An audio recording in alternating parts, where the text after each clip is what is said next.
Okay, I'll begin. Are there questions? Yes. I had a couple of questions from lecture 11, if you could open that. Lecture 11. Okay.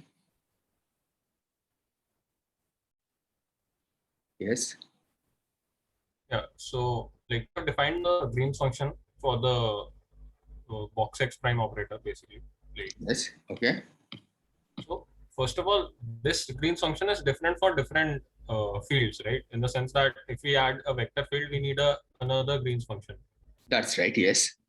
It's basically whatever differential equation we get for the vector field, we'll have to find out an appropriate, like this sort of a Green's function, which is vanishing for time-like separation, and do the same procedure. Exactly. Yeah. In fact, even for scalars, different masses will give different Green's function. In fact, I missed out a minus m squared here, right? This should have been box X minus m squared. Yes. Why different masses? I mean, yeah, I think this Green's function, there should have been a minus m squared, right? I think I implicitly assume that there is a minus m squared. So if you have different masses, of course the solution will be different. I mean, trivially different or like categorically different? No, meaning categorically different in the sense, just like if you have a scalar field with mass m, right, and try to construct a retarded Green's function, it is different. I mean, you see here, the fall off, for example, right, has this mass dependence. Yeah, right? so I mean, this itself captures all the mass information, right? Well, this itself meaning it's asymptotic. This gives the asymptotic form, right? The actual Green's function is much more complicated, right? Are there terms for masses in this L and K functions also? There may be terms in the masses, but it doesn't matter because even if there isn't, probably there is, okay, but even if there isn't, once you go away from the large X limit, large X prime limit, then of course the mass dependence will be very complicated in general. Oh, I see. Yeah, we have only written down for R prime continuity. Okay. Exactly. Yeah. Yeah, but yeah, my question was that even though we have found in ADS space for the scalar field this Green's function, like is there a general proof that if it exists for a scalar field operator, then it will exist for all vector tensor fields? No, I think there is no general proof, but typically one can construct it. I think this, if you look at the reference that I gave, they may even have for the other fields. Yeah, I see. But I don't remember now whether it has or not. I mean, and like one thing is also that this is only possible for linear fields, like fields which have its equation of motion as linear. Yeah. But the point is that we discussed, right? That I mean, if you have nonlinear terms, then you can use it to iterate. Right? I think like some perturbation sort of a thing. Exactly. Yeah. If you have something like this, right, you can get an iterative solution of this. Okay. Right. This, for example, is the first order in lambda. Okay, the same Green's function you are using, but you get these iterative solutions. Just like in Feynman diagram, right? You calculate the propagators using free field. But then the same propagator you use to study interacting theory, right? In perturbation theory. Yeah, but I mean, in the end, we'll like to make this connection in the bulk and at the boundary exactly, right? In the sense of a exact theory. Yeah. But this reconstruction procedure is perturbative. Okay. Right. I mean, you may assume that there is an exact correspondence. Well, exact within quotes, because the bulk fields are not supposed to be exact anyway, right? So there is always some ambiguity involved in defining the bulk fields, because as we discussed that in the theory of gravity, the local fields are not a well-defined concept. Okay? They are always in some sort of approximate concept. But okay, that's independent of what we are discussing here, right? Indeed, in principle, one may have a similar formula for finite lambda.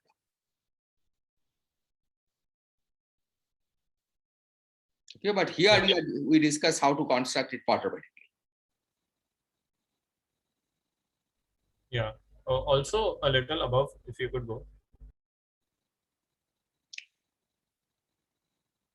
Where you have, yeah, this expression. Okay. Below. Yeah, a final expression that we are writing at the time slice. Yes. No, in the next slide.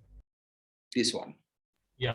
Okay. So here x and x capital X prime are space-like separated, right? That's it. Space like or null Sorry, space-like? or null. Yeah. Or null, yeah. Yeah. All of it. But isn't that misleading in the sense that if the x prime at the boundary is changing, then the phi of x inside is changing, which is space-like separated from it? Because this is a dynamical thing. Yeah, but as I said, it also involves null, right? Yeah. Null rays. Yeah, null rays is okay, but it does also involve the space-like contribution. Yes.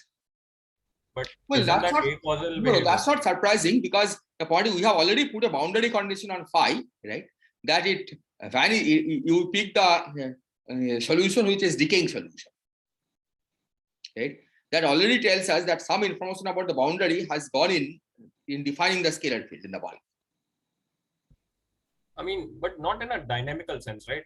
I mean, this capital X prime has a t prime coordinate, Yes. and if I'm allowed to do things at the boundary, like an experimenter at the boundary can classically, in the classical sense, can affect this phi of X prime. Yeah. Okay. But as I said, that is going to be only an approximate concept, right? See, at this stage, there is no contradiction. Okay, this part up to this point, okay, there is it's a mathematical identity, okay, but there is a contradiction because you are using the whole patch, right, which includes also the ones that are separated by null rays. Okay? So it's not surprising that by changing things over here, you can influence this. The surprising thing comes after you have pulled it back on this circle, because then these are really space-like separately, right? There's a null separation. And now you can ask, how is it possible that phi x is constructed out in terms of phi at the same time, which are space-like separated? Okay. That would suggest that phi should commute with this capital phi, that is the ones at the boundary. Okay. But that is not true because phi is constructed out of this, right? Out of operators here. Yeah, I mean, in a non-locality can still make sense in an like the observation sense. But my question was that there is also a dynamical coordinate here. Like is there some sort of a causality? No, it looks like there is some sort of a causality, but we will see that the way this information is encoded, this is only approximate, and how the causality is removed. Is what we have written above exact in the classical sense? This is exact, yes. But here there is a problem.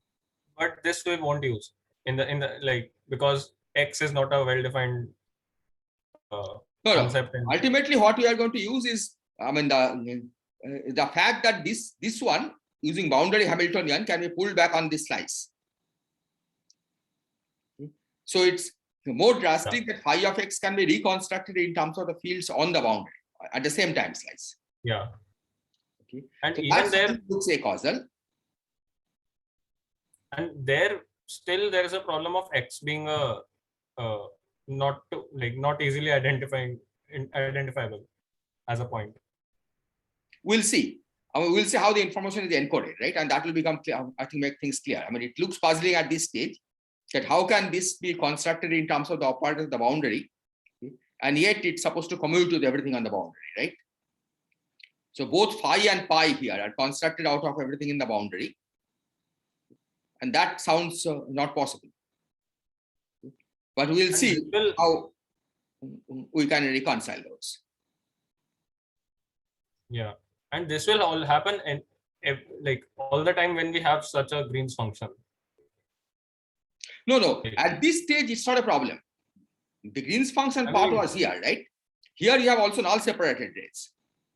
Yeah, but we also have space like. I mean, That is even okay. having part of space like is a problem, no?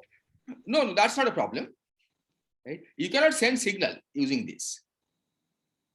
Because as Yeah, I said, we have already put boundary condition on phi, right? Yeah, In you a cannot sense, change that. yeah.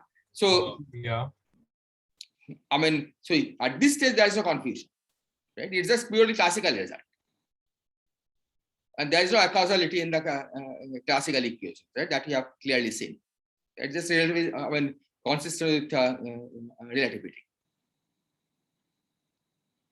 The problem comes after you have pulled it on the spatial slice. Okay, and Yeah. when you are claiming that this can be constructed out of operators at the same time in terms of the boundary operators. This statement is equivalent to saying, right, that that if I know the dynamics on the boundary of the operators, Well, then I know the dynamics inside. no. As long as you assume that there is a boundary Hamiltonian, right, which can be written as an integral along on the boundary only. Yeah. Then from here we can go to this slice. But naively, if you have a theory in the bulk, right, the Hamiltonian is not localized on the boundary. Okay, it's localized on it goes over the whole region, right? In the Yes. integral. So that's why gravity plays a role. Okay, so that's why ADS-CFT will not work without gravity. So that is a non-trivial part. The existence of a boundary local Hamiltonian.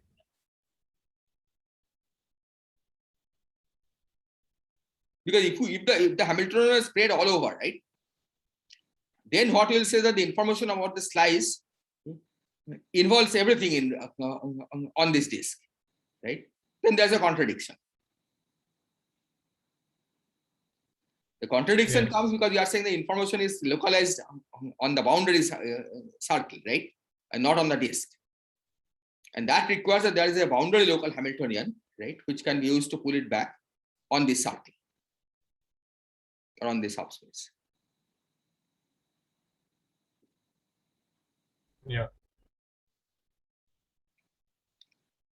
Okay, any other question? Okay, so if not, let me begin. Okay. So let me remind you where we were. So the situation in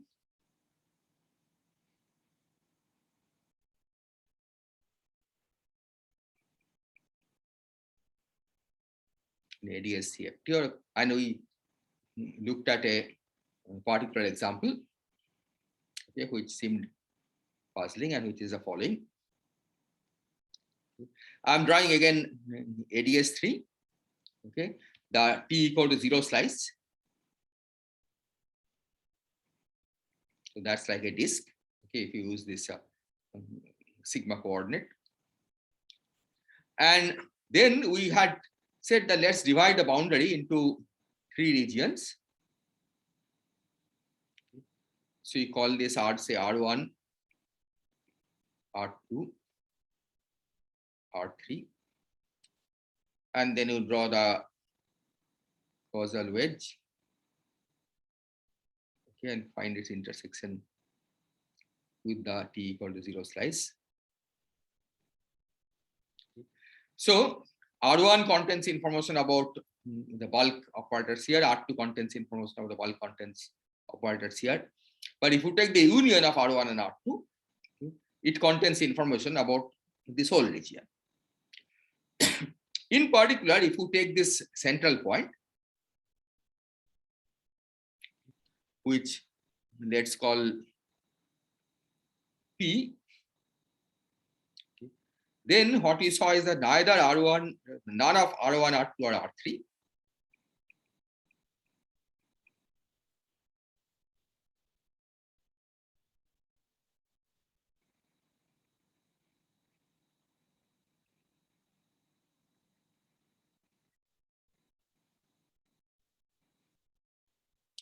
about P But if you take the union R1 union R2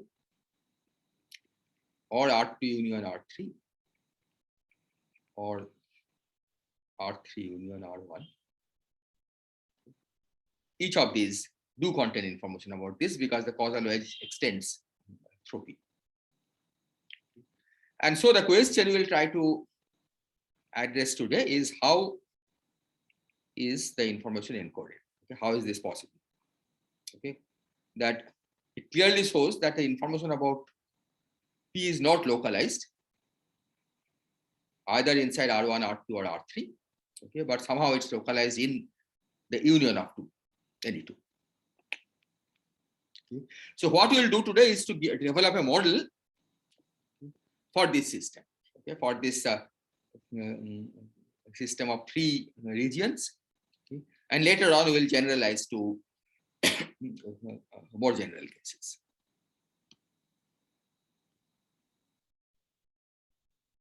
Okay, so that was the question. Let me put how is this information encoded is what you want to ask.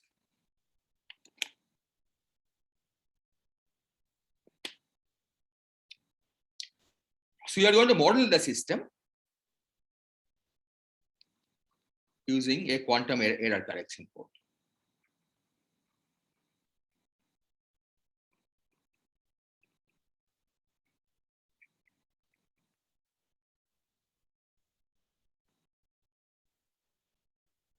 Using a particular quantum error correction code.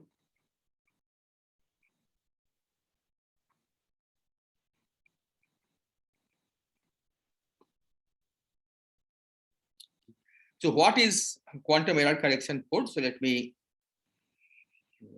make that clear and give some definitions also at the beginning. So the idea is that what quantum error correction code does is the following, that we want to encode some state belongs to some Hilbert space in a bigger Hilbert space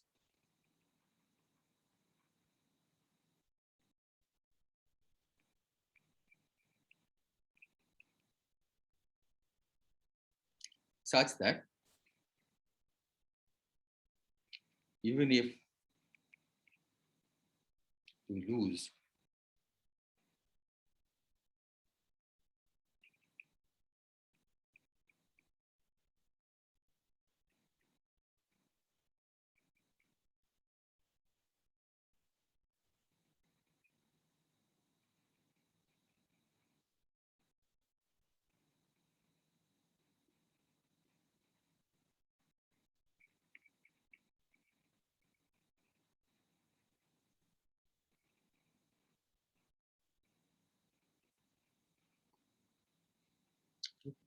so it's error correction because this says that if you have made some error, if some error has been introduced, okay, or some part of the system, some part of the information has been deleted accidentally, okay, we can still recover psi.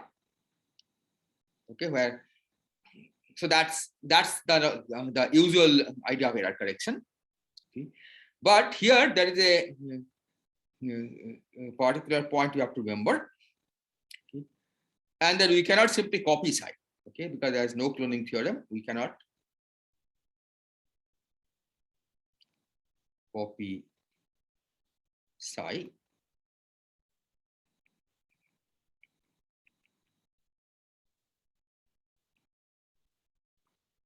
Okay. Which basically means that we can simply cannot say that we'll given a state psi in H, okay, we'll take 3 copies of H, okay, and we'll embed this into the product of the 3 copies is like this. Okay. This is not possible.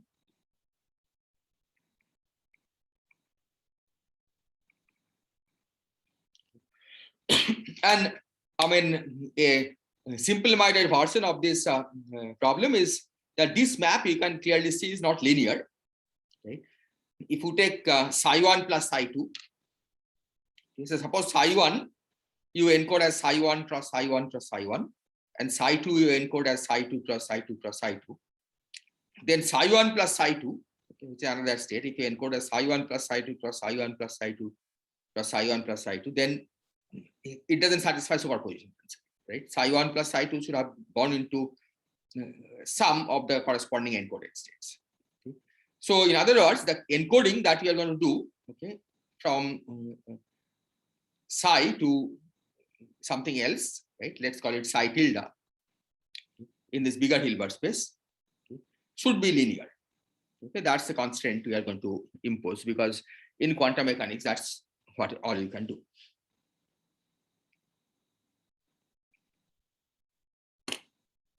Now I'll try to make it little clearer as to what you mean by bigger Hilbert space and what you mean by losing some part of the information.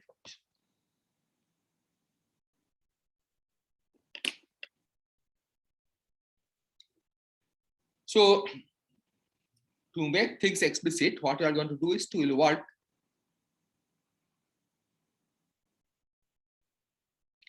with qubits, which basically means these are the units. This is a d-state system.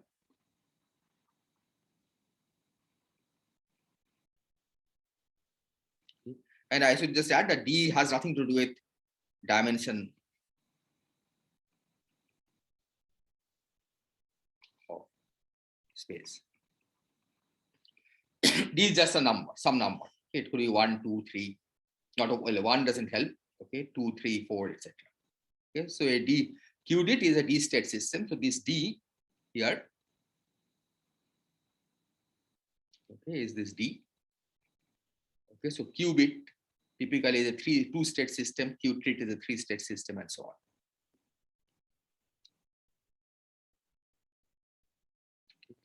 So now the Hilbert space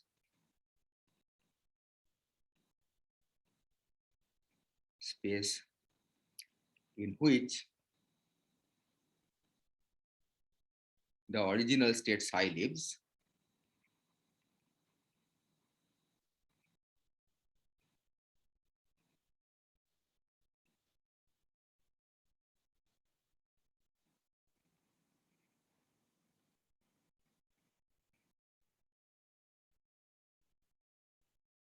product of k qubits. Okay. So that means this is d to the k dimensional space.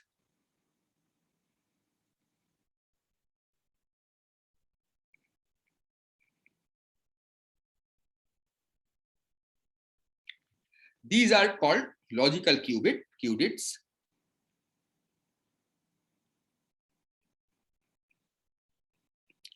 And this will play the role of bulk.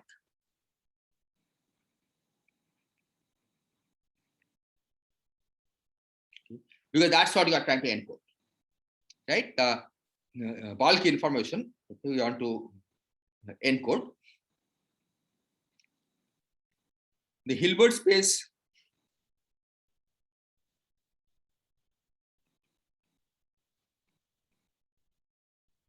in which we encode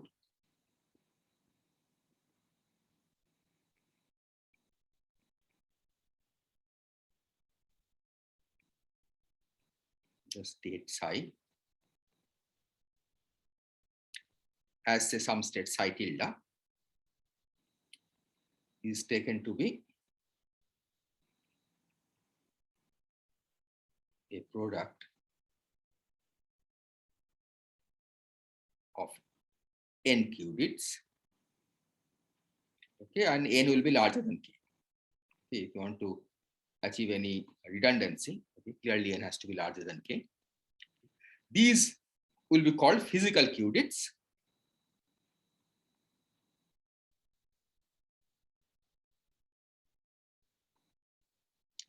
And these will play the role of boundary degrees of freedom. Okay, or the CFT.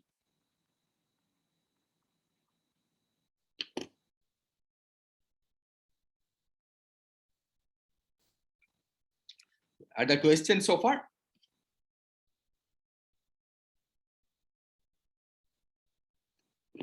Okay. So we'll take this map to be linear, right? That's what I have been saying. So side to side tilde will turn out to be linear map. Sir, sorry, one question. Yeah. So once we take the Beagle-Hilbert space, it is always possible to write it as the product of n qubits. This No, we are going to take, even if say so. we are going to take this to be a product of n qubits, right? That's the way we'll parameterize. Okay. It's up to us to decide what the bigger Hilbert space is, right? Because we are encoding. So we take the lower Hilbert space as a product of k qubits and the bigger Hilbert space as a product of n qubits. Okay, that's the choice of what we use. So why I was asking, yeah, like Yeah, it's a like product we because say in gauge theory, you know that us.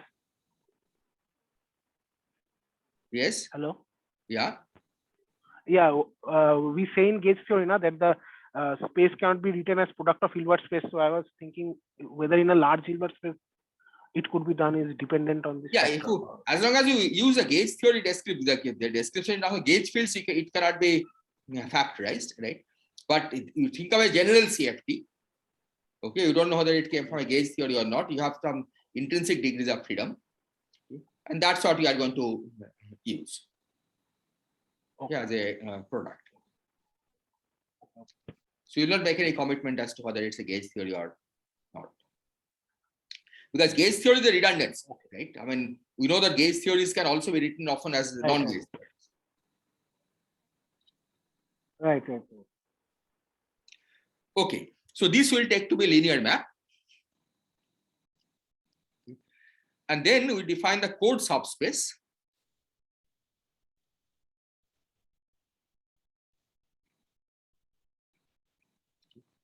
As a subspace of states of the physical cube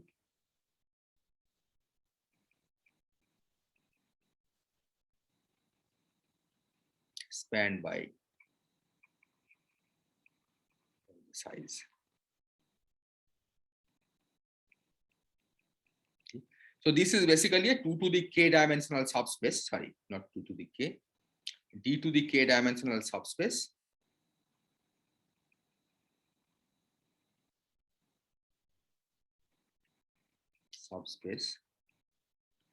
of d to the n dimensional space.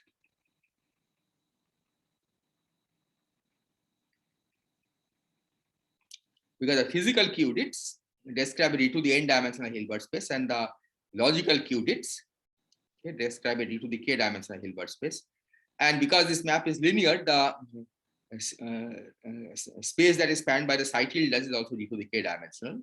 Okay, so that's what is called a code subspace. And the idea is that the redundancy means that even though we encode psi into the psi tilde, bigger Hilbert space, if now out of the n qubits we lose some, we can still recover we can still reconstruct the state psi from the leftover information. Okay, that's the quantum error correction. That's what I mean by saying that even if we lose some information, which in this language is the losing some qubits, we can still recover the state psi. So what we'll do is to illustrate this using what is called a Q-treat code, and that you will see captures exactly the physics that you saw in ADS, okay, by with these three regions.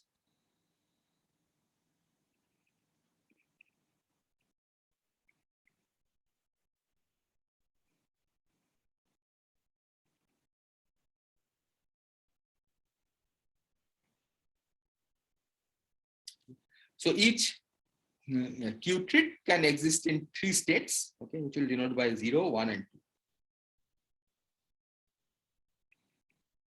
2. Okay, these are the 3 states of Q-treat.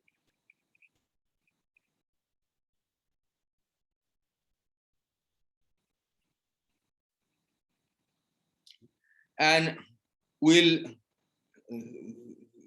use the particular problem that we'll try to solve is to encode one logical qubit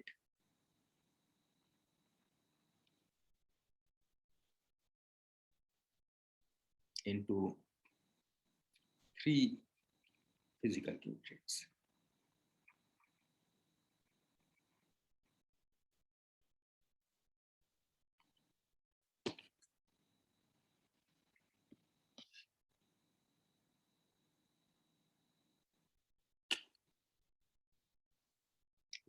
So which basically means that if we take a logical state psi as some linear combination,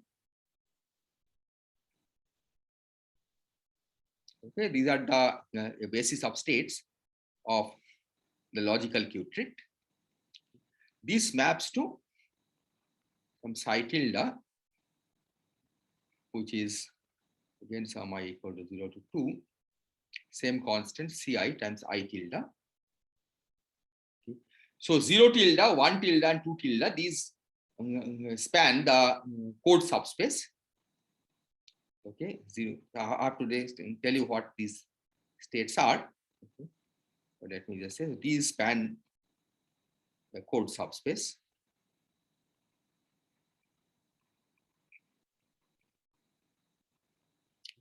And the Hilbert space of physical qubits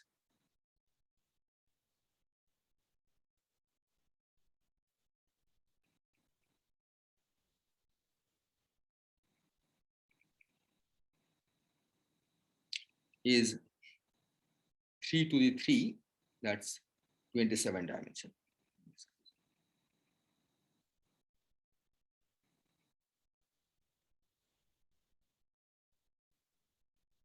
Okay. So you have to take 3 appropriate linear combinations of these 27 states. Okay, for this encoding, and you have to choose them in such a way that we have this redundancy that even if we lose some qubit, we can still recover the information. Okay, and in particular, in this case, we'll see that we'll encode it in such a way, okay, such that if we lose any one of the 3 qubits, okay, we can recover information about psi.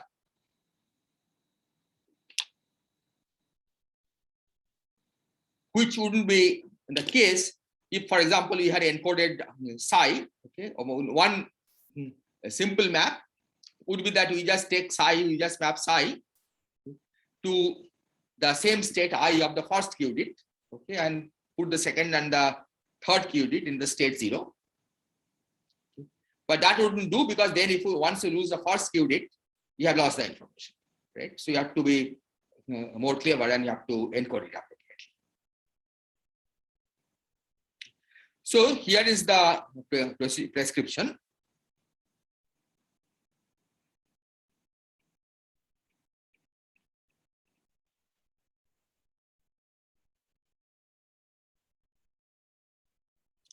So 0 tilde will be taken to be 1 over root 3,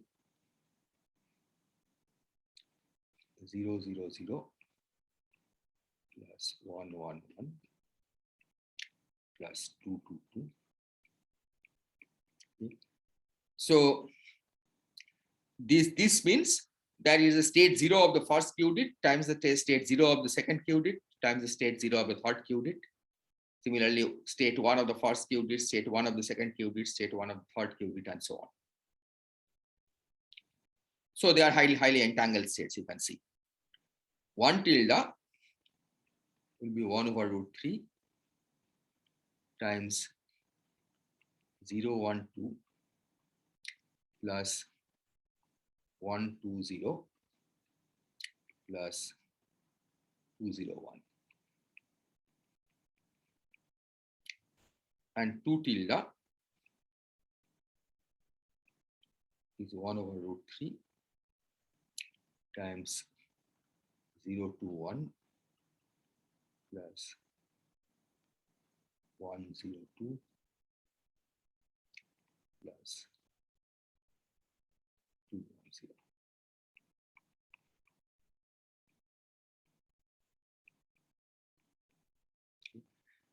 So one particular feature that you are going to use is the fact that each of these states are invariant under cyclic permutation of the physical Q trees.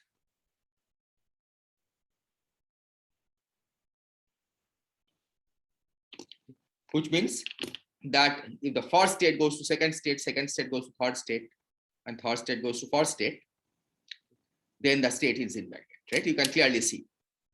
If you shift, then obviously this is invariant, this is invariant, this is invariant. Here, if you do the cyclic permutation, then this goes to this goes to this, and this goes to this, and similarly here. Okay, so each of these is invariant on the cyclic permutation, and that will be useful because it makes things much simpler. Okay, that once you have done it in one way, you automatically have in different ways. Other questions?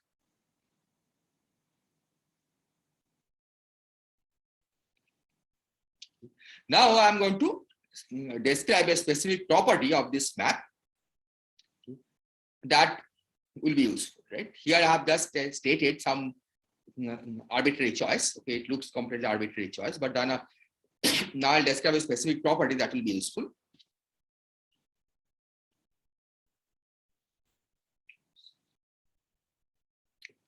So the property that will be useful is the following: that I tilde, okay, where I could be 1, 0, 1, or 2, actually can be written as U12 times I of 1.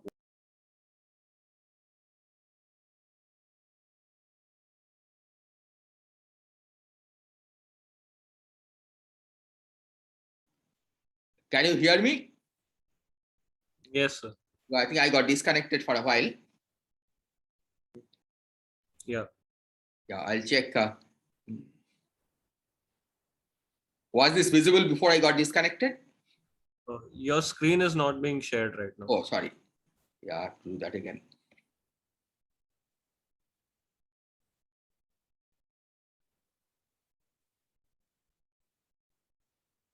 I think you disconnected at the end of the previous slide. Okay.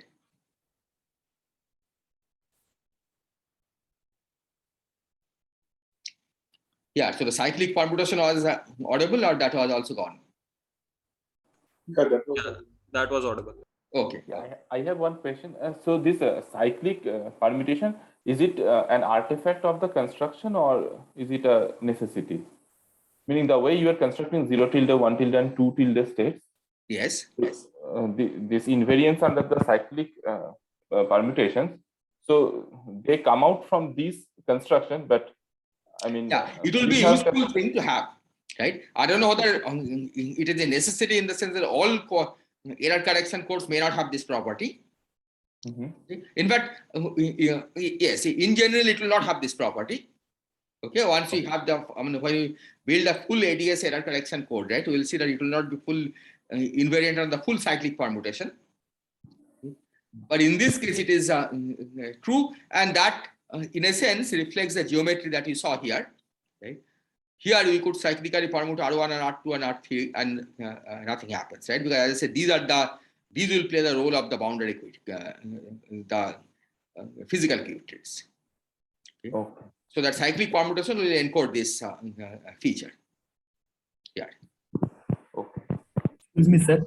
Yes. So can you comment on why 0 tilde is very, very different from 1 tilde and 2 tilde? It has a peculiar property that each pieces are invariant under cyclic permutation, but for 1 tilde and 2 tilde, each pieces are not invariant under cyclic permutation, but as a whole it is invariant. 0, 1, 2 is being interchanged to 1, 2, 0. So it Yeah, seems 0 but tilde the point is that in a sense that's a matter of convention. Okay? Because what state we call 0, what state we call 1, and what state we call 2 could be independently defined for each Q treat, right?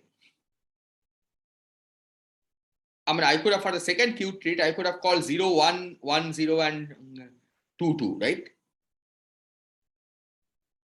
Then instead of 0 tilde being this, it will be 0 tilde being this, and 1 tilde being this. So it looks like this because you have chosen to label the states in a certain way.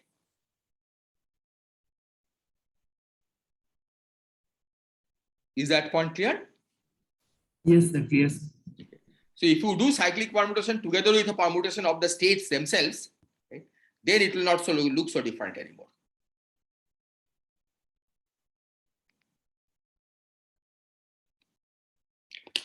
Okay, so the property that we are So in that case, the bigger Hilbert space will be 27 dimensional, 3 cube. That's all. will be how many dimensional? No, Or the- it will still be 27 dimensional. I'm just doing a relabeling, right?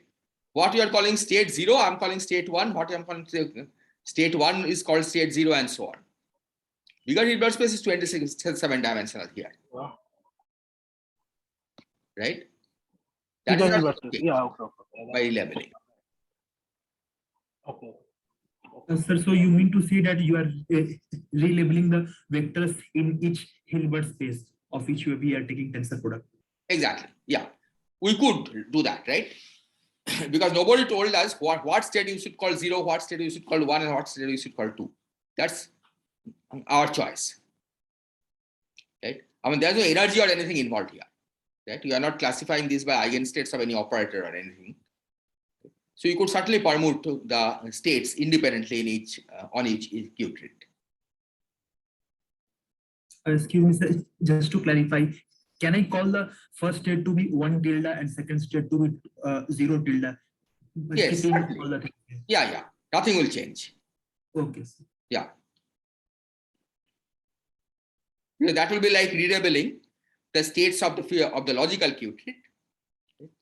Here, what I'm suggesting is relabeling the states of the physical Q trait. But yeah, nothing will change. Okay, because there is no specific property of the 0, 1, or 2 that you are using here.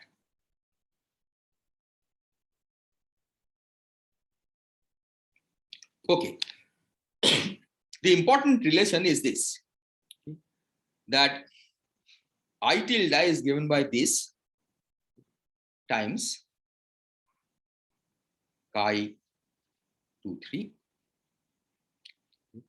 So I'll explain what this is. So the chi 2, 3 is a particular state in the 2, 3 Hilbert space.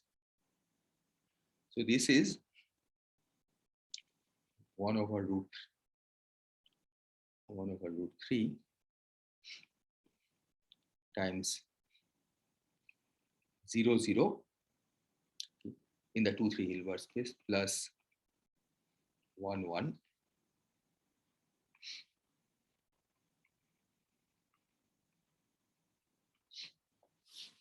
Yeah, but similarly, you can define chi 1, 2, for example. Then this will be 0, 0 in the 1, 2 Hilbert space, 1, 1 in the 1, 2 Hilbert space, and 2, 2 in the 1, 2 Hilbert space. U12 is a unitary operator.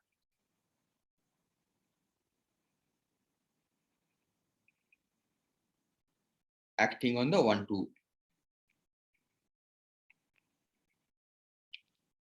Hilbert space. Okay, that's a 9-dimensional Hilbert space. And I'll explicitly give the form what U12 does. U takes 0, 0, 2, 0, 0. And it takes 1, 1 to 2, 0 to 2, 1 to 0, 2 to 2, 2.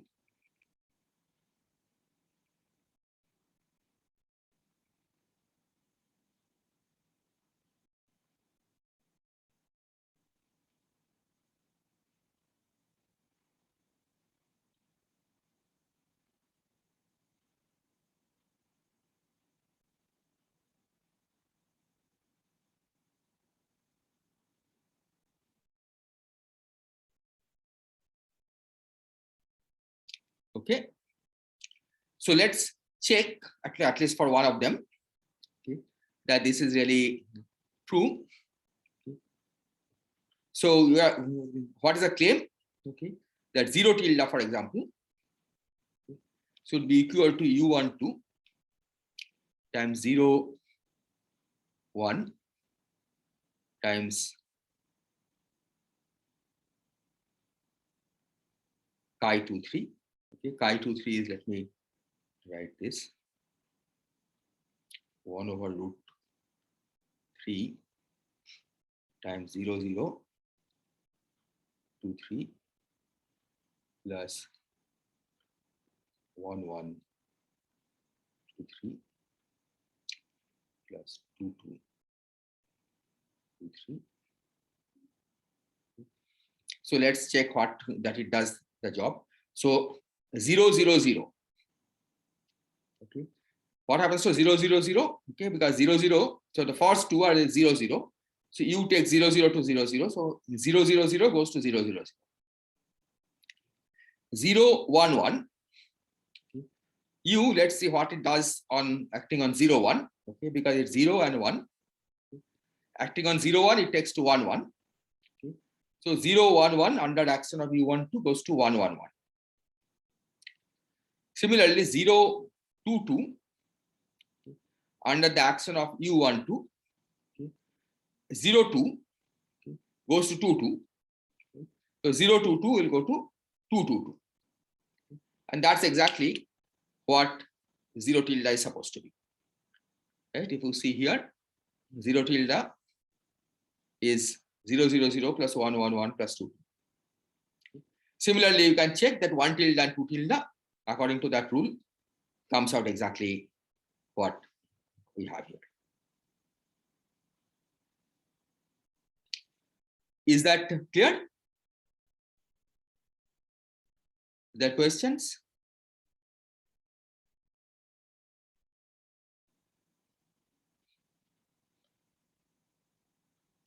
Okay. So this relation, as I said, will be useful. Okay, and we are going to make use of this.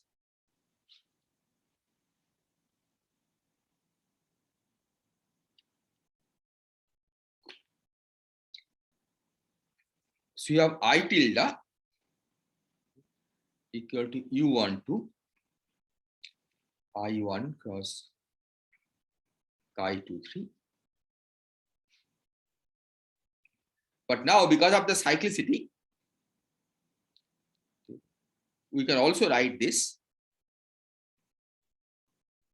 same I tilde in a different way. U23 times U23 times I2 times chi31, and it can also be written as U31 times I3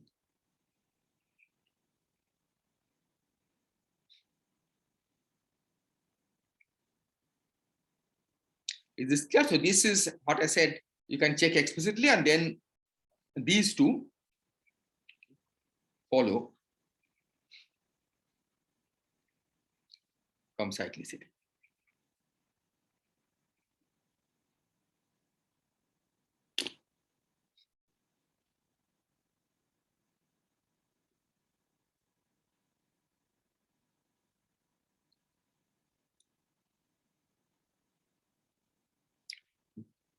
Now let's see how to recover it. Excuse me, sir. Yes, go This ahead. 1, 2, 3 on RHS denotes the copy of the Hilbert space in order, right? Yes. So I mean, I just wrote it this way. Okay. Because, but yeah, I mean, if you want to write it this way, it's like chi connects 1 and 3. Okay. And this should be in the middle. I have just written, I mean, for simplicity, I have written it in this particular way. But 1, 2, 3, indeed, they are the 3 equivalents. Is that clear? Yes, sir. Yes. Okay. So this, for example, is I will be embedded in 2. Okay. And this, so I can write this. Okay. So let me write. So this one I can write as U23 times 1 over root 3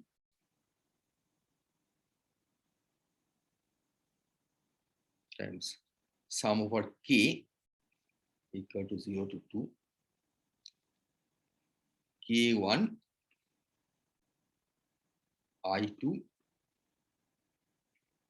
k3. Okay, if you want to write it in order, right? That's what this means. Because chi is kk, right? Chi, if you remember, is this state 0 0 plus 1 1 plus 2 2. You can also write sum over k kk.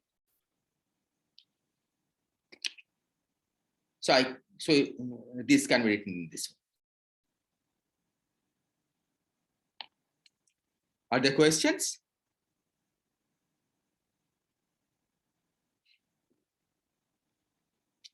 Now let's look at the recovery.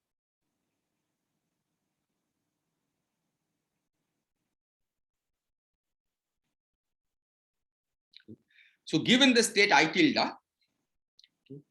how can you recover? What is the rule by which you can reconstruct the state I? Okay, how do you know what state I you have? Okay. So basically you can recover it by saying that you just apply U1 to dagger on I tilde. This is given by I1 times chi23. So given the state I tilde, you can apply the state operator U1 to dagger, okay, and then simply read out the state that's at the first qubit. Okay, you don't care about what's there in the second and third qubit. We just pick up the state in the first qubit. Okay, and by construction, okay, the state I tilde, once you have applied U1 to dagger, it's not entangled anymore. Okay, it's the product of I and chi23. Okay, so apply U1 to dagger and read out the state in the first qubit.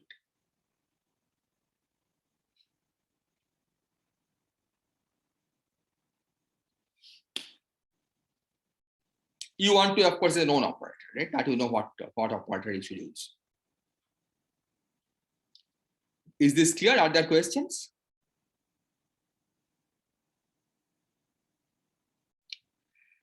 Now, one feature of this is that this operation doesn't require the third qubit at all.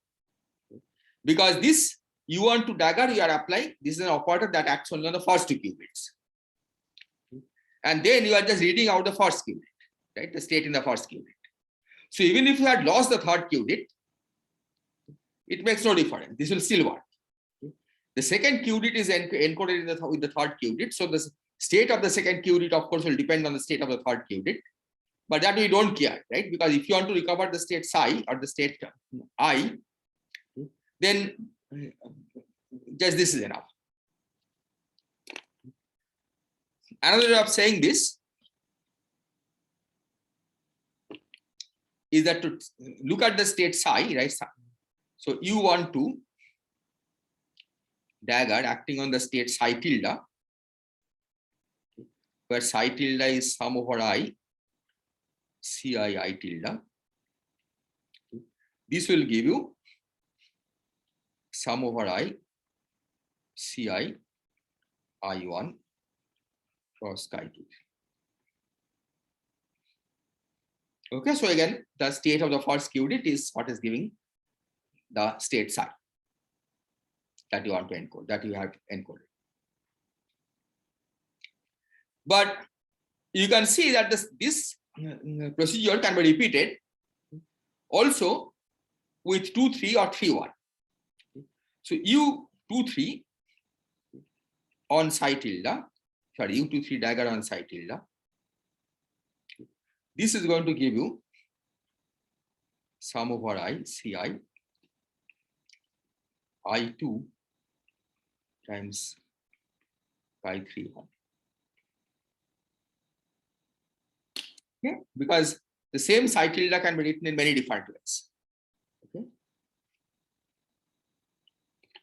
Similarly, U31 dagger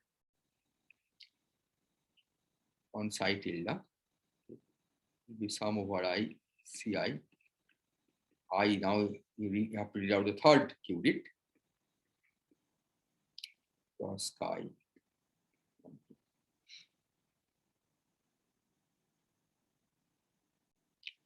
So this means that if we lose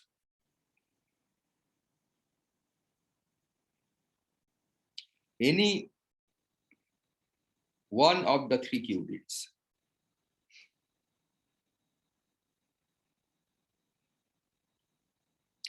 we can still recover the information.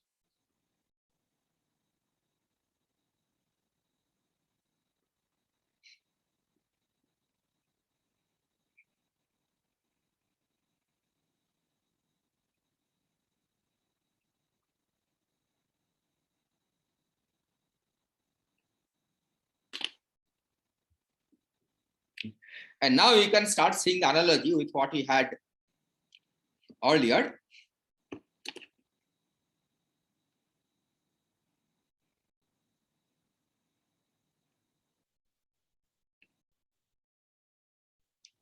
With this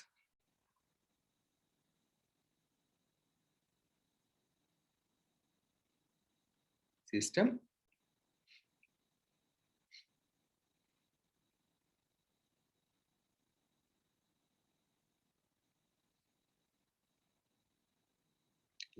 That if we lose this R1, we can still reconstruct the information about this point P.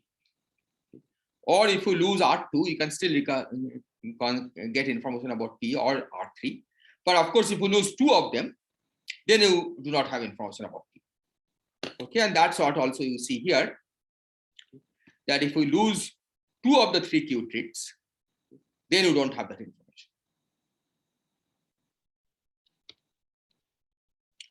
Is this clear? Are there questions?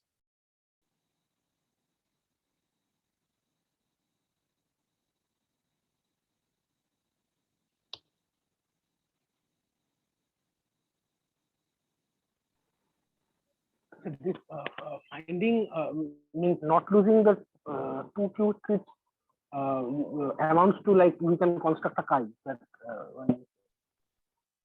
We can construct. from the diagram it is clear. Yeah. From the diagram it is clear that if we lose two of them, then we won't recover two. Yes. But from the previous equation, just to construct, say, the chi 2, 3 or chi 1, 2, we need.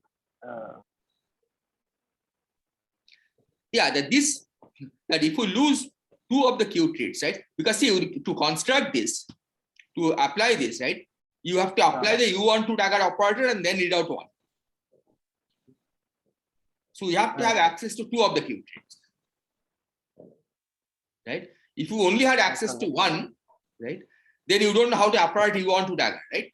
Because U12 dagger is an operator that acts on the combined Hilbert space of 1 and 2. Yeah, okay. So you need access to both 1 and 2 to be able to construct this.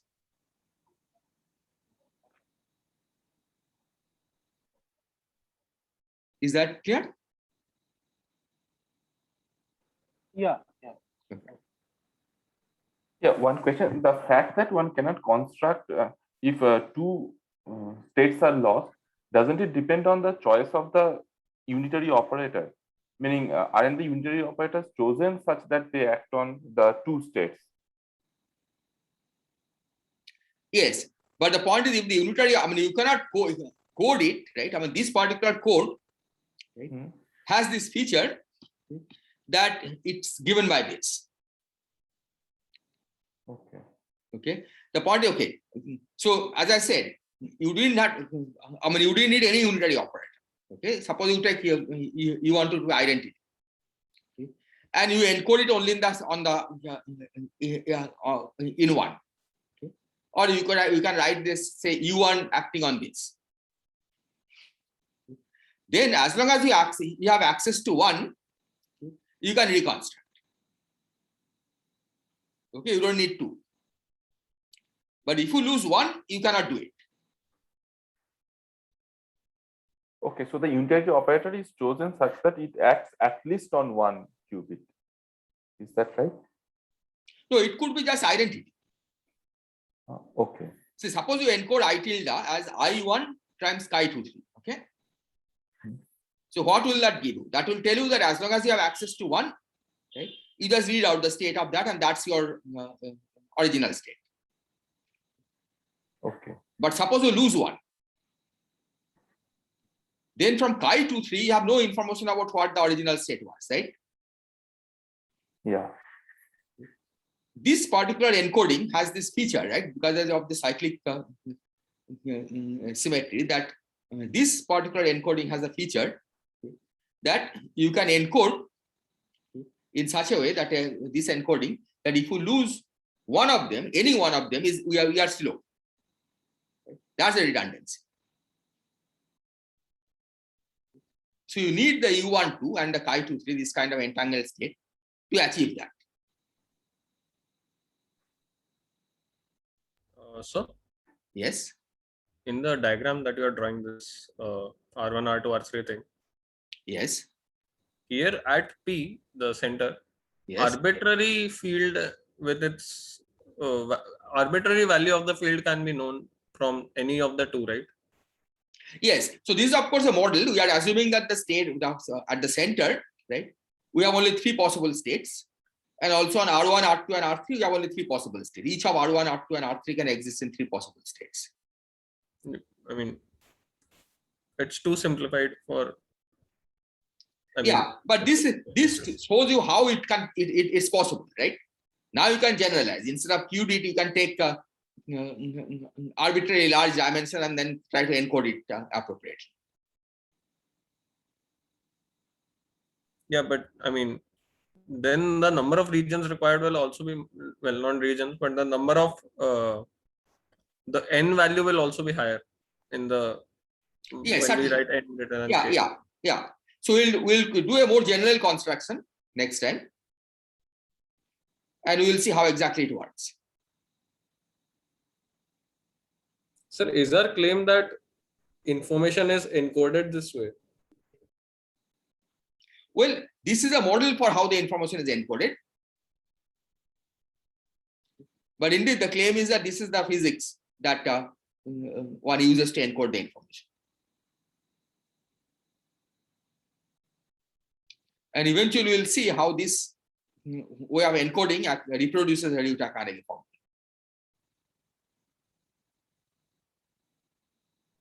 Okay. But that will come up after a while. Okay, but we can actually do something a little more. Okay, so now let me introduce the notion of logical operator. I have a question. So suppose can you hear me? Yes, I can hear you. Okay. So suppose like we divided the boundary into 5 parts, say, Yes. and suppose suppose for that we need say like 3 of the boundary region to construct the bulk point P. And like if we take this region not adjacent to each other, but like separated by some other like R3 and say R5, such kind of thing, then one can construct the point P. Like, is it needed that the adjacent they have to be adjacent, the boundary separation? Well, okay. In this simple model, of course, it's a three qubit system, so they are always adjacent, right? But Right, we'll do the more general construction next time. Okay. Where we will see that the actual geometry is reflected in the way the construction goes. Not everything will be equivalent. Okay. In that case.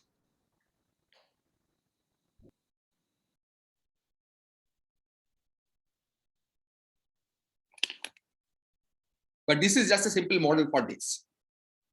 Okay, this particular system. Okay, so let me now introduce a notion of logical operator. Okay, so a logical operator O acting on I has the structure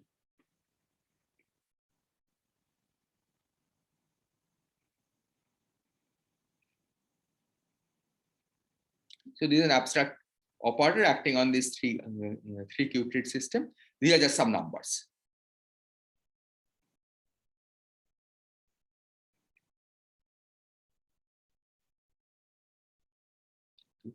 So we want to construct, so representing the logical operator in the physical Q on physical qubits means the following.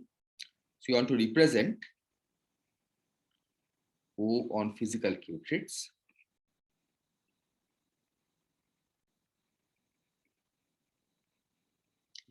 This means that you want to construct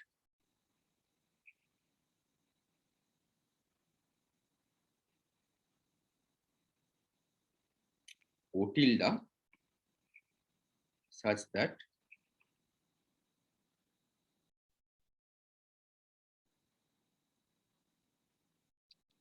O tilde on I tilde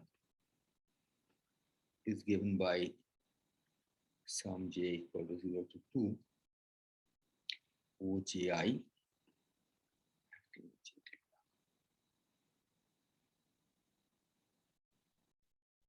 Same coefficients. That's the meaning of representing O on physical qubits.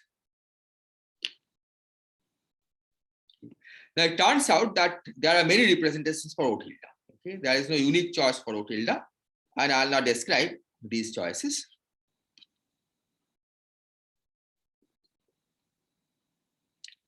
So you can choose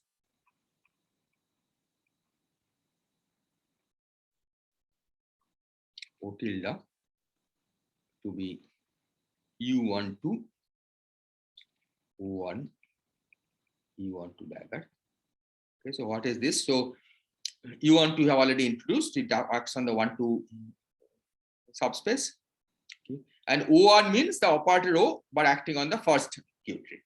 Okay, it's the same linear combination as what you saw, okay, but acting on the first qubit. Right? That's the meaning of O1. So let's see that it does the job. So O tilde on psi tilde. Well, let me put it on I tilde. As long as it works on the basis states, it will work on arbitrary linear combination. So O tilde on I tilde is given by U12, O1, U12 dagger. Acting on I tilde, I can represent as U12 times I1 cross chi 2, 3. So this U12 dagger U12 is identity. Now we have O1 acting on I1. So what is O1 acting on I1? That's sum over J OJI times J1. Okay, these are just numbers cross chi 2, 3.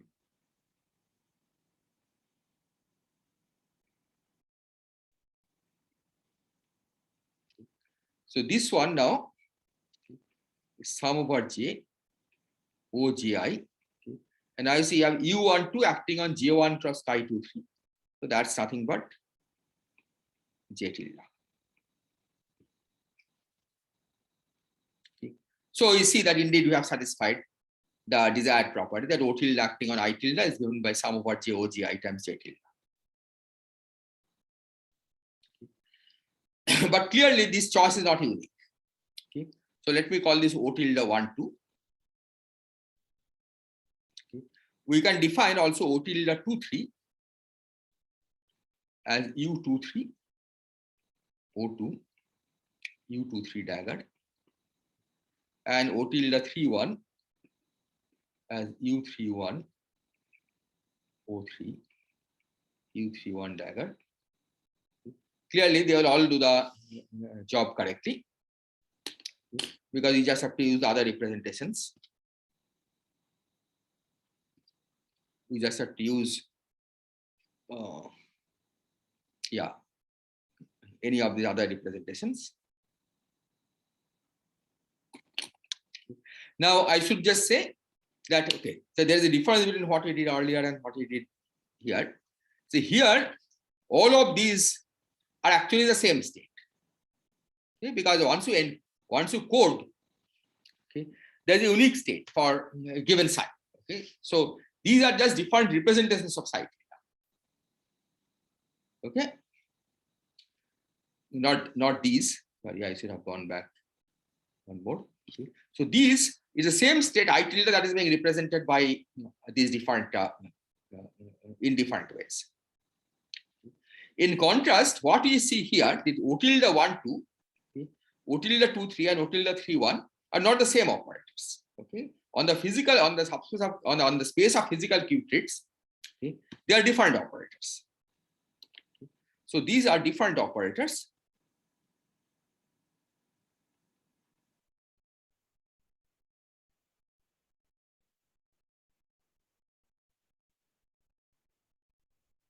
But they act on the physical Q-treats in the same way. Sorry, on the code subspace in the same way. So this OJI will be different for like O tilde 1 to O tilde 2, 3. No, it's same OGI.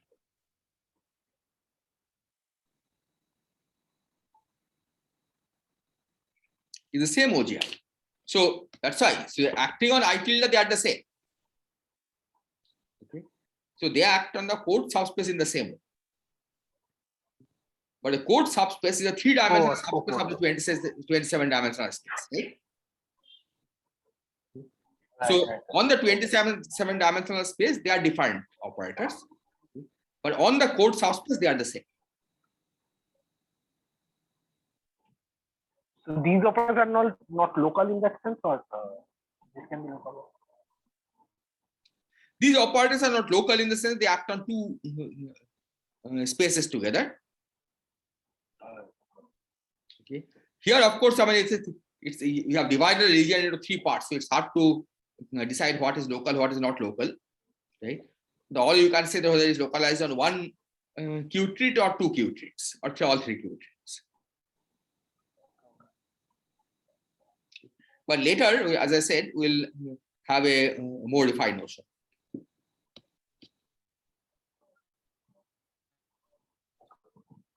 Any other question?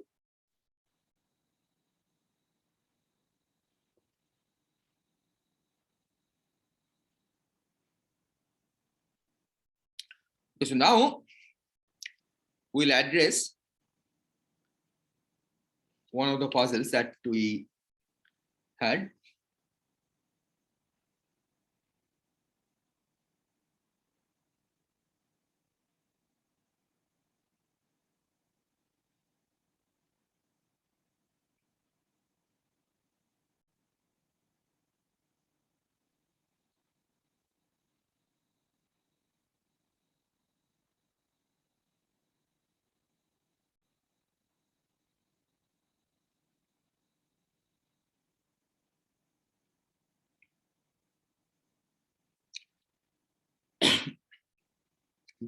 Now, an operator here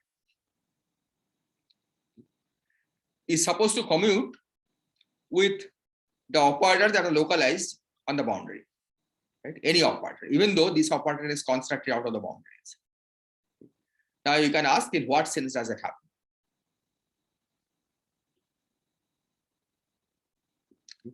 So let me again label this.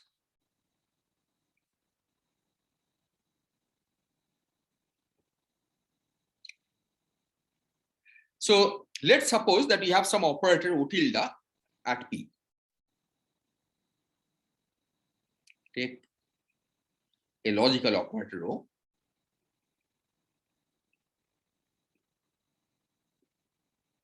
Okay, so that's the abstract operator.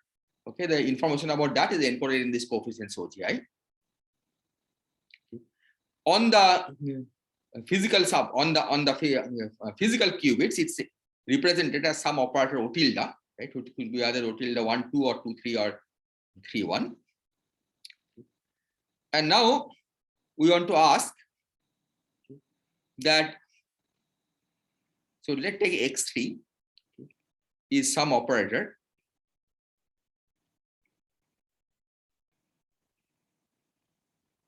on R3. Okay, that means it's an operator on the third qubit. Okay, it could be either R1 or R2 also, it doesn't matter. I have just chosen R3, okay, something that is localized on the boundary. And now you can ask, in what sense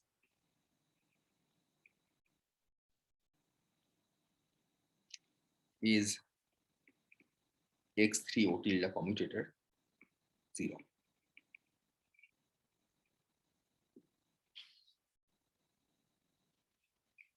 Okay, where O tilde is a representation of the operator O on the physical qubit rates.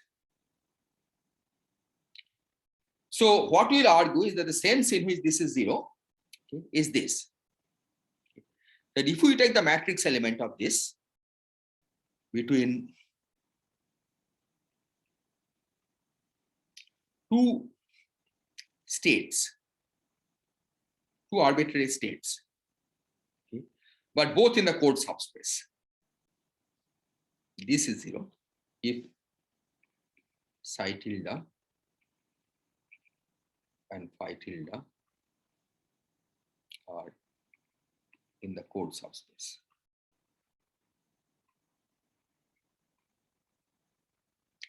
Now, what is special about code subspace? So, code subspace is what the bulk thinks the Hilbert space is, right? Because the code subspace is a subspace of the physical qubits that describes the states of the bulk.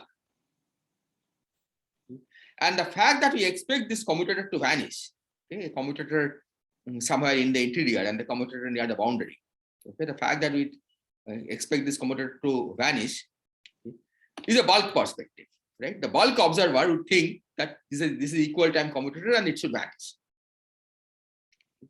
So that's what we really want, okay, to be able to say why from the bulk perspective there is locality in the sense that the equal time commutators vanish. We should be able to argue that this commutator, okay, where O tilde is some representation of the operator O, that this commutator should vanish when you take the matrix element between two states in the code subspace. And we will now show how this happens.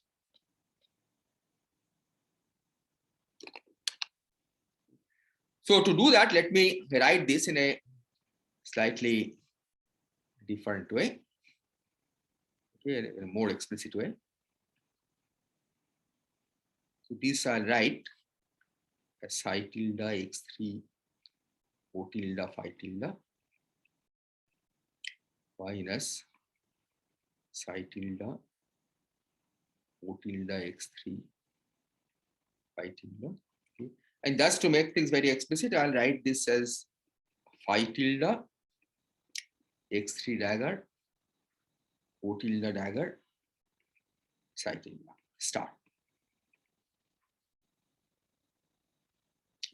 Now the point is that this O tilde acting on phi tilde is in the code subspace, and as you have seen that when you act on the code subspace, it doesn't matter what representation you choose.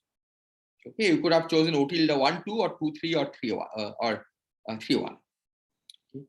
We'll choose O tilde 1, 2.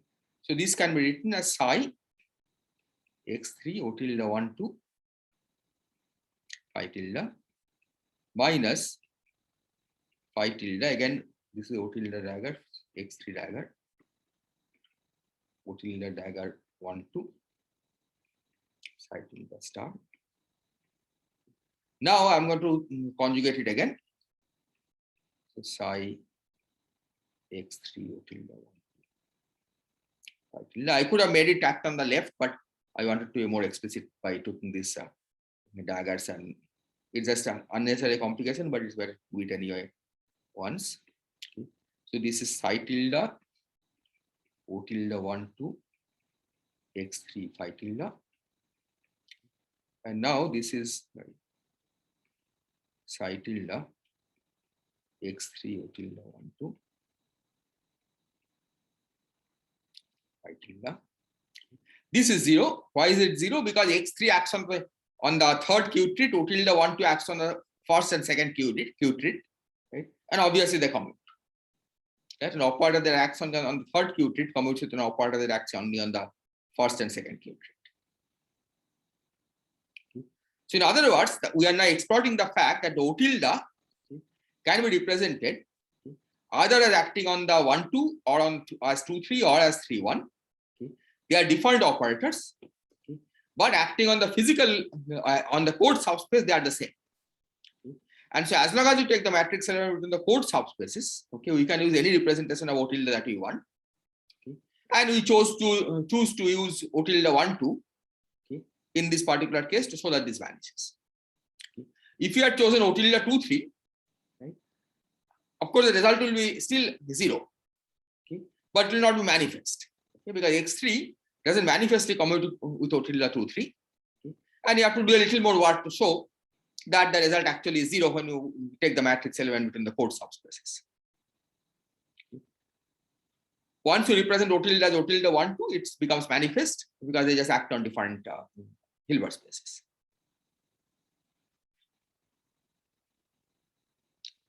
Is this point clear?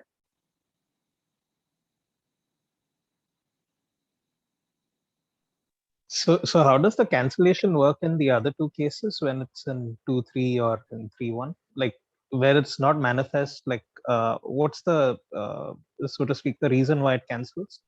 Because we know that in the physical, in the code subspace, the result will be the same if you use O tilde 1, 2 or 2, 3 or 3, 1. Yeah, that is clear. I mean to say, like, suppose I formally calculated x3 with 2, 3. Yeah, O so there will tilde be many 2, 3. terms which are non-zero, but they'll all cancel at the end. Okay, so it's just like a cancellation, but there's no secret sauce or anything. I mean, we don't know why it's canceling out. I mean, it's just something that will cancel out. Yeah, because you know Okay. that it's equal to x tilde with x3 with O tilde 1. Okay, okay. I mean, secretly, we know that why they cancel is clear. Secretly, because you can represent O tilde either in any of the three subspaces, right? The secretly representing 1, 2. That's the point. Okay. Yeah, right. The O tilde 2, 3 in the code subspace is secretly also O tilde 1, 2, and that's why they cancel.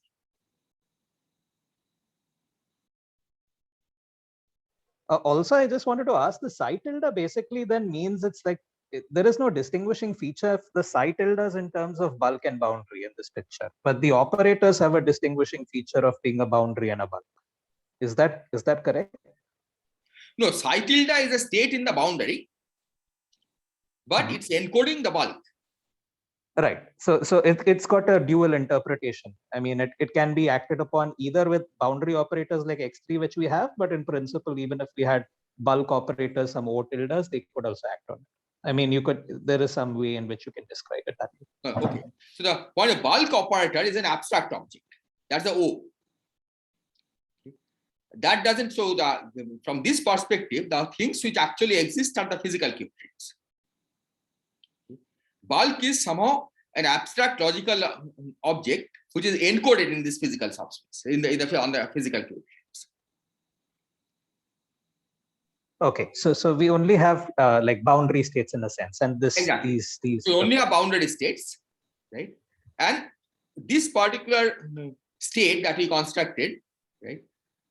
This particular linear comma, the I tildes, form a basis of a subspace in the boundary Hilbert space, right? But they behave as if they are representing the bulk state at P. Okay. So O tilde can be interpreted therefore as a boundary, as a bulk observer who has a perception of what's going on. But so that's the meaning behind it. But in reality, it's all encoded on the boundary. Exactly. Okay. Right? That's why O, I mean, without the tilde, right? That's the abstract bulk operator. which exists only in imagination. You can think of it that way, right? That from the boundary perspective, right? The actual physical Hilbert space is the boundary. The states are the boundary, and this is just some abstract object that is like a collective description of the bulk. So bulk you think of as a collective description from the boundary perspective. That's the viewpoint here.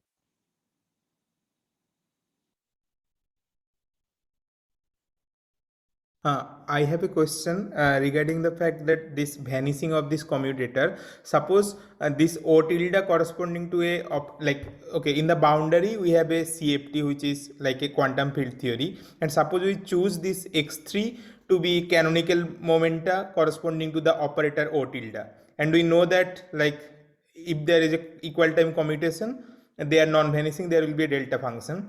Now this O tilde is like as you shown that this is encoded in two regions. Say if I choose suppose a region to R2 and R3, so there will be obviously overlapping point where X3 and this O tilde, some part of O tilde is there. So like naively we can think of this will be non-vanishing because of the delta function in quantum field theory. So like is this question make sense? Like No, can you repeat it again? I didn't quite get it. So what I'm telling is like say O is a like bulk operator and its corresponding O tilde is like suppose encoded in our region R2 and R3. This represents the like say O tilde 2, 3 coefficients. Yes. Right now, if I choose this X3 operator to be the canonical momenta, like the if I choose the canonical momenta of the bulk operator O and its like some encoding in the boundary as X3. Now in quantum field theory, you know that like even in equal time, like in any operator and its canonical momenta, commutation relation is non-vanishing because if they are at the coincident points due to the delta function. Yeah, I mean, okay. In this case, you can think of X3. X3 is an operator acting on third qubit, right? You can just pick two operators acting on third qubit which don't commute. These are 3x3 matrices anyway, right? Right. You can choose for X3 two matrices which do not commute. There are two different X3s. Okay. Yeah, but that's okay. I mean, so then you can go ahead from there. Right? Think of that as a model of momentum and coordinates that you are thinking of. Yeah. Right. Yeah. If you choose like the O tilde in 1, 2 and the canonical momentum in 3, then it's easy that it will vanish anyway. Yes. Right. Yeah. That I completely agree. Yeah. If you take O tilde in 1, 2, the vanishing is not obvious at all, right? I mean, because of this error correction property that it is true that it vanishes, but it's certainly not obvious. Yeah, that's correct. Okay. Yeah, I think I understood. Okay. So, wasn't there a one-to-one correspondence between the states in the boundary and those in the bulk? No. The code subspace has a one-to-one correspondence because the boundary has the 3 cube states, right? Yeah, that's what my question is. I mean, initially, didn't you say that there's a one-to-one correspondence between the operators and the... Yeah. Okay. Yeah. So you're asking what are those other 24 states, right? Yeah. Yeah. So they are supposed to be the states of the black hole in the bulk, okay, which are not describable as local operator excitations. I mean, but whether there's a black hole in the bulk depends on the state of the bulk, right? Yes. So boundary, of course, doesn't have any black hole, right? Yeah. Okay. Bulk, so far, the way you have been describing that just local operator excitations. Okay. But there is no reason why just the local set of local operator excitations in the bulk should be in one-to-one correspondence with the states of the boundary. The actual statement of ADS-CFT is that there is indeed a one-to-one correspondence between the full set of states in the bulk and the full set of states in the boundary. Okay, the Hilbert space should be identified, but the bulk has most of the bulk entropy, right? The bulk states are in the form of black holes, which you don't see as these local operators that we introduced in that form. Right? The phi Okay. x kind of states, right? The phi x acting on the vacuum creates some state in the bulk, but those are few. And that's the idea, that so the actual geometry of the bulk that you see, right? I mean, which describes the ADS geometry and local excitations on the ADS geometry are only a very small subset of all the states that the bulk has.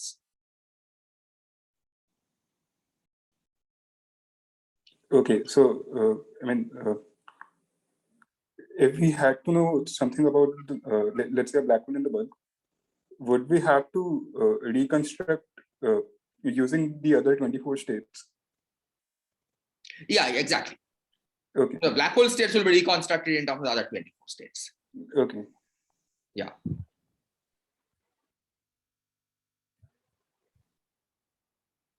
Yeah, I have two other questions. I'm sorry. Okay. Yeah.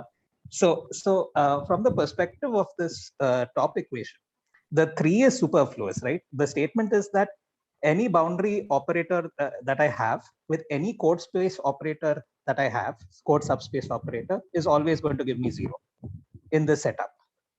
Is that correct? Like I could have just written x with O tilde, I could have taken x1 or x2 or x3 and Yes, it would have yeah, worked. yeah. If you had Okay. used x1, then I would have used O tilde 2, 3.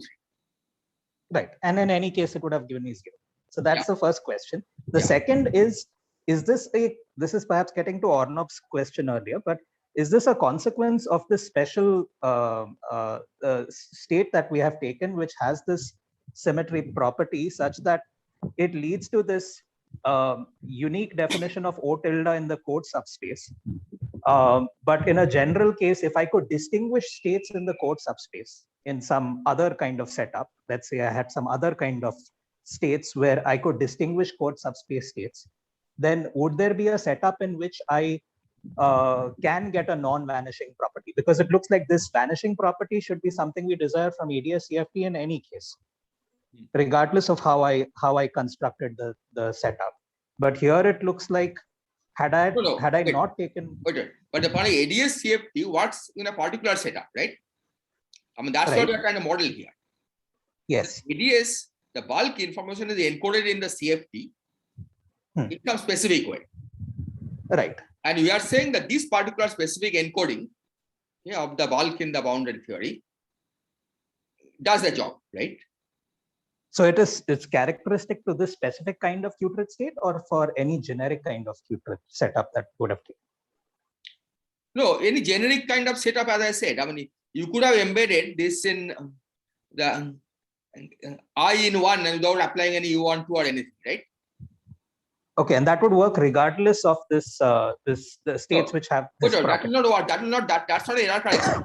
I mean, it's a linear map. Okay.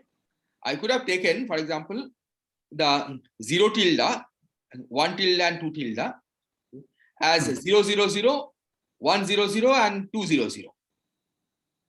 Okay. That's a linear map, but that will not have any of these properties, right?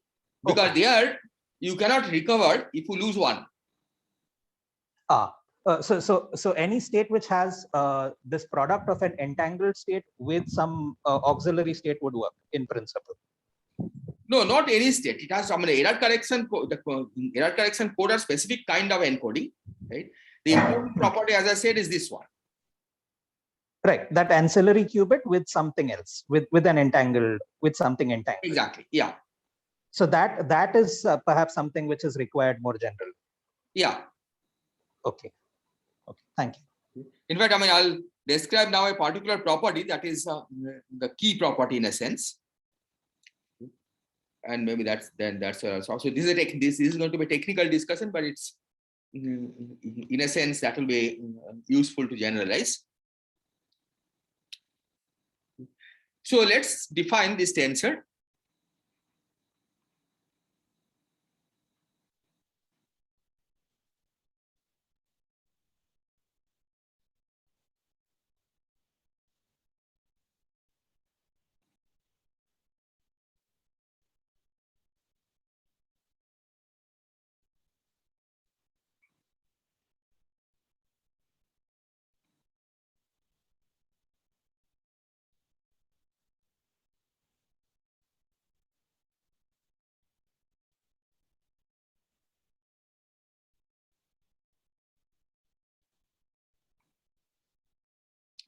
So this is a basis of states in of the physical qubit, right? I1, I2, I3. So each of them can take any of the three values, 0, 1, or 2. And J tilde, so J takes three values. So J tilde is the particular code subspace, basis in the code subspace.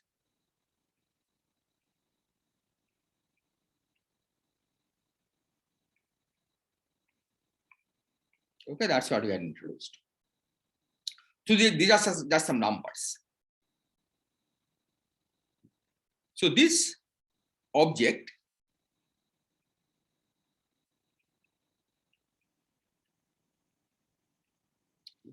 this is a perfect tensor.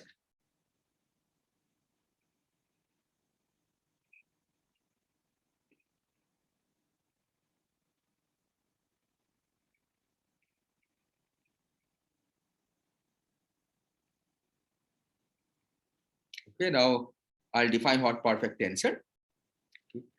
So T I1 to IN, I to N, okay, it's a even rank tensor. T I1 to I to N is called a perfect tensor.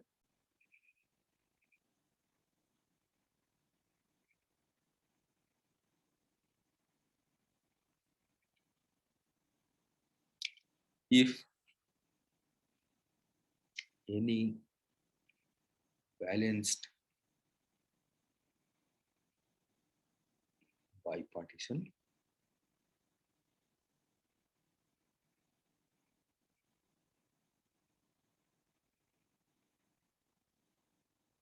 give a unitary matrix. Okay, so let me explain what this means. Okay, so T has 2n index. Now just pick a partition. Okay, half of the indices, n of the indices you think of as the first set, and the other n you think of as the second set. So this now can be thought of as a matrix, okay, a square matrix, okay, where the row index is the first set of indices and the column index is the second set of indices. Okay. And now, if it so happens that this is unitary matrix, okay, and if this is unitary for every bipartition, every partition of this kind, okay, of course, if they're not balanced bipartition, if there is less number of first index and in less number in the first set and more number in the second set, okay, then it's not even a square matrix, right? So there's no point in saying it's unitary. So it has to be balanced. Okay. But as long as it's balanced bipartition, okay, T should be unitary, this matrix should be unitary. And that's what is called a perfect tensor. Okay. And the claim is that this object, okay, with the code that I just described, okay, is a perfect tensor. So I'll give the proof and then I'll stop for today.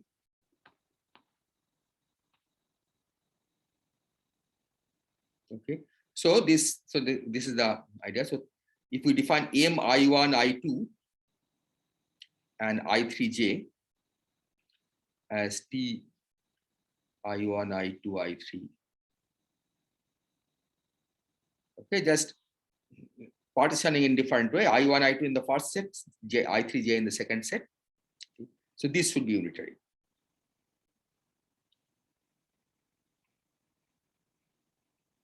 Similarly, if we define M, I2, I3 and I1, J, that should be unitary and so on.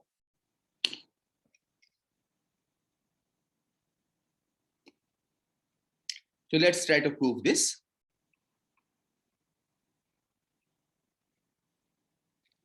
So T I1, I2, I3, J.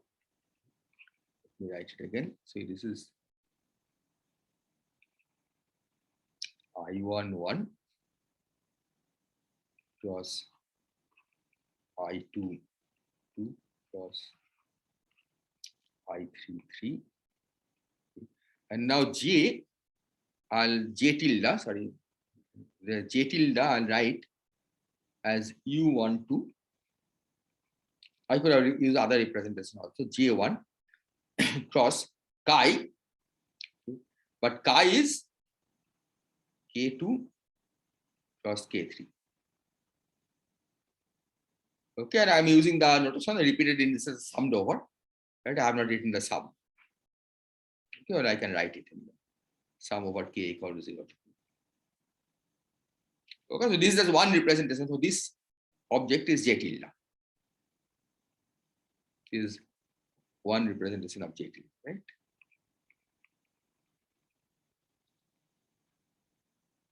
So let's calculate this. So you see that you want to act on the 1 and 2 index, right? But the 3 index, no operator acts on the 3 on the third Q trait. So for the third Q trait, we can just take the inner product between I3 and K. So use the fact that I3 with K 3 is, this is 3, this is delta I3K. So using that, we can replace, we can forget about this third part, third Q trait, because the inner product has been taken, and replace the K by I3. Okay. So then this can be written as I11 cross I22, U12, and then J1 cross I32.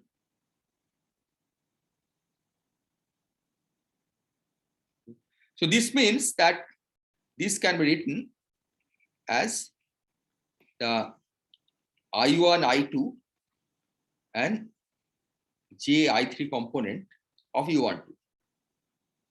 But U12, of course, is a unitary matrix, right? So this is a unitary matrix.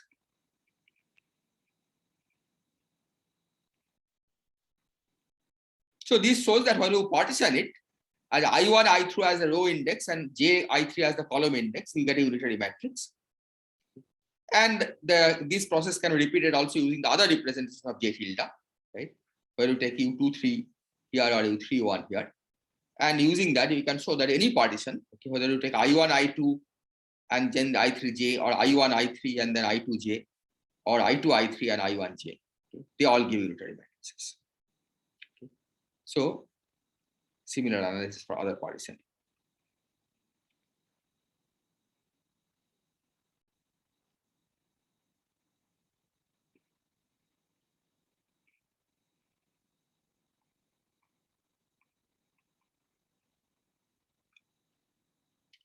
And this, in fact, we'll see is one of the key properties of the error correction code that we are going to make use of.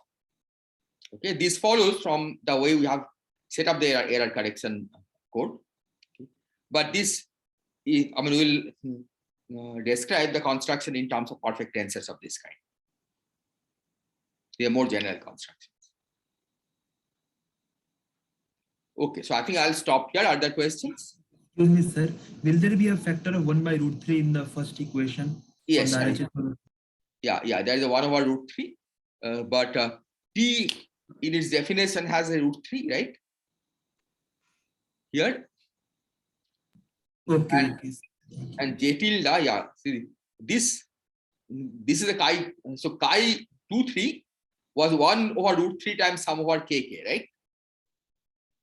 That 1 over root 3 got cancelled against the root 3, which is sitting here. Is that okay? Yes, sir. Yes. So here maybe I can write it. Chi 2, 3 sum over k 1 over root 3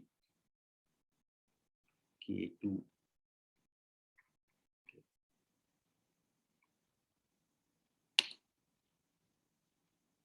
Okay, I think I'll stop here. Are there questions? So one question. Yes. The fact that these are called tensors, is it related to the fact that U12 has some transformation property in that sense? Otherwise, why No, do they are tensors just because they are indexed objects, right? There's no general coordinate transformation or anything. It's called tensors just because they're indexed objects. Means here, like the rank has nothing to do with like conformal. Nothing to do with?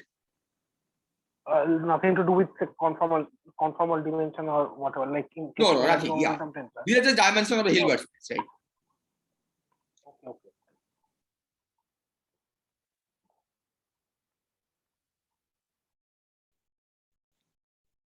Any other question?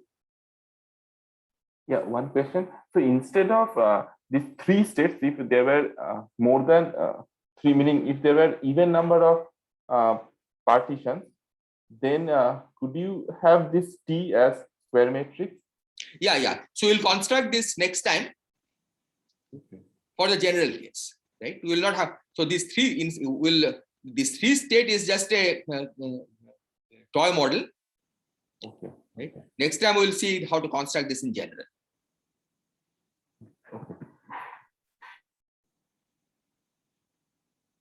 We'll construct this big T, right? Which will have the on the another role of J will be played by the set of all the bulk points, and the role of I1, I2, I3 will be played by the set of all the boundary points. Right, and then you are not going to restrict to three boundary segments. So generically, this quantum error correcting state, so to speak, will always have that this structure later on. It will just have like one boundary point and these multiple bulk points.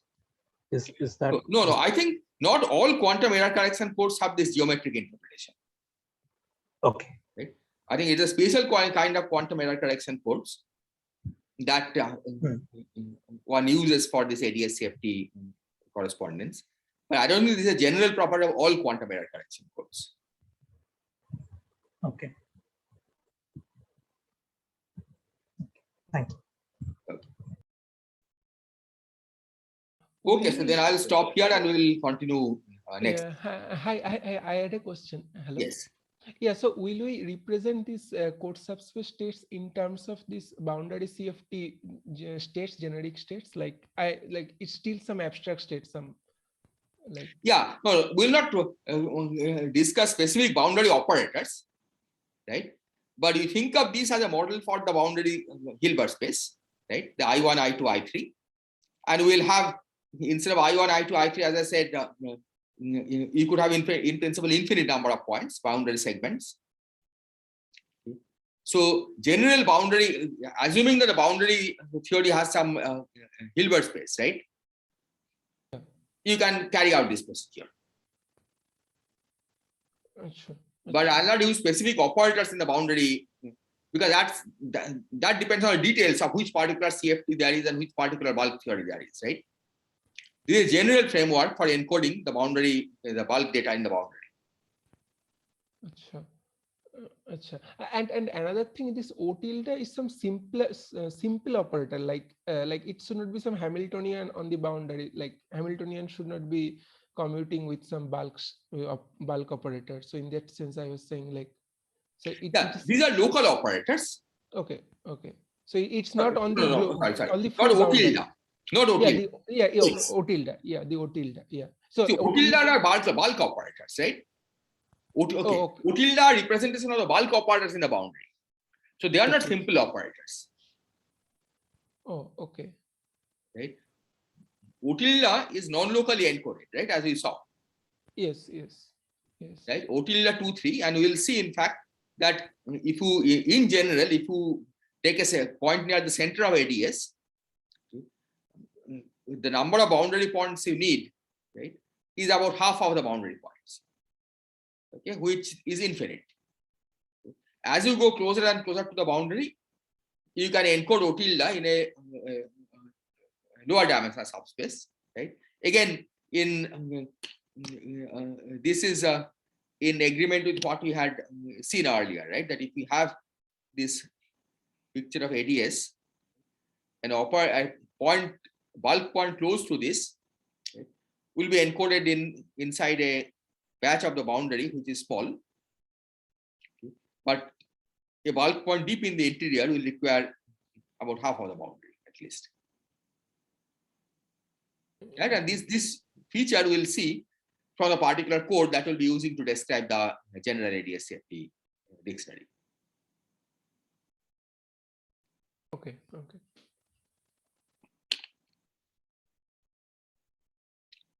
Any other question?